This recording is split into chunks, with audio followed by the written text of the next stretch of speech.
Do you know the difference of rise and raise? Let's understand.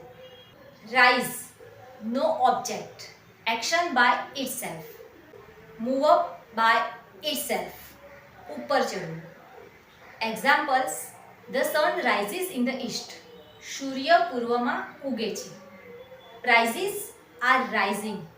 ભાવ વધી રહ્યા છે. Raise, with object, increase, someone lift. Examples: raise your hand, તમારો હાથ ઊંચો કરો. They raised the flag. એ લોકોએ ધ્વજ ફરકાવ્યો. Now key difference.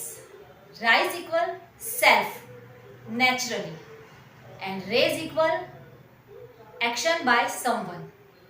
The sun rises. Raise your hand.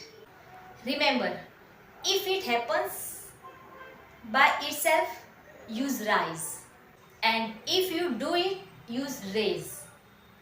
Follow for more Easy English tips.